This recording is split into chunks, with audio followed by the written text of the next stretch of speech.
Banjir lumpur memiliki kemiripan dengan banjir bandang. Namun banjir lumpur keluar dari dalam bumi dan akan menggenangi daratan. Hai kids, saat musim penghujan beberapa daerah di Indonesia rentan terkena banjir. Banjir merupakan jumlah air yang banyak serta mengalir deras. Biasanya banjir bisa menimbulkan gangguan dan dampak mulai dari kecil hingga besar untuk lingkungan maupun kehidupan manusia. Namun ternyata ada beberapa jenis banjir yang berbeda. Apa saja ya jenisnya? Yuk kita cari tahu. Banjir bandang. Banjir bandang termasuk kategori banjir yang berbahaya karena volume airnya sangat besar.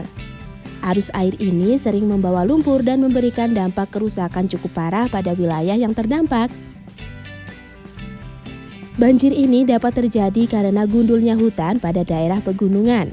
Saat banjir bandang terjadi, biasanya juga akan membawa pohon dan bebatuan besar. Banjir bandang dapat terjadi dalam beberapa menit atau beberapa jam setelah curah hujan berlebihan. Bahkan banjir bandang juga dapat terjadi tanpa didahului hujan. Biasanya terjadi karena jebolnya tanggul atau bendungan. Banjir pantai. Banjir pantai atau coastal flood juga terkenal dengan nama banjir rob dan banjir laut pasang. Banjir jenis ini disebabkan air pasang naik lebih tinggi dari rata-rata dan diperparah dengan curah hujan tinggi serta angin dari laut yang bertiup ke darat. Banjir pantai sering terjadi pada daerah pesisir yang rendah, apalagi jika nggak memiliki penahan air seperti bukit pasir. Banjir sungai. Banjir sungai terjadi ketika permukaan air naik di atas tepian sungai atau river banks karena hujan yang berlebihan. Sebelum kita lanjut videonya, jangan lupa klik tombol subscribe dan tombol loncengnya ya. Banjir sungai merupakan salah satu jenis banjir yang paling umum terjadi saat badan air melebihi kapasitasnya.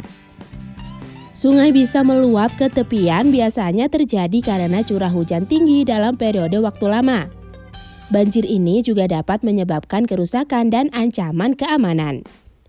Banjir lumpur. Banjir lumpur memiliki kemiripan dengan banjir bandang. Namun banjir lumpur keluar dari dalam bumi dan akan menggenangi daratan. Banjir lumpur memiliki kemiripan dengan banjir bandang, namun banjir lumpur keluar dari dalam bumi dan akan menggenangi daratan. Enggak jarang banjir lumpur ini mengandung bahan gas yang sangat berbahaya bagi manusia di sekitarnya. Gelombang badai. Gelombang badai merupakan kenaikan air yang enggak normal karena terjadinya gelombang badai dan air pasang. Biasanya gelombang badai terjadi di daerah pesisir dan sangat berbahaya, bahkan mengancam keselamatan. Contohnya badai Katrina di Amerika pada tahun 2005. Banjir daratan.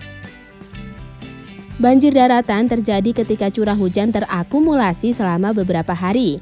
Curah hujan deras turun dalam periode singkat atau terjadinya luapan air sungai karena es maupun puing-puing. Banjir selokan. Banjir selokan atau drain and sewer flooding enggak selalu terjadi karena curah hujan. Banjir jenis ini bisa terjadi akibat penyumbatan atau kegagalan dalam sistem drainase. Banjir selokan bisa bersifat eksternal maupun internal di dalam bangunan. Nah kids, itulah beberapa jenis banjir berdasarkan berbagai sumber. Sampai di sini dulu ya videonya.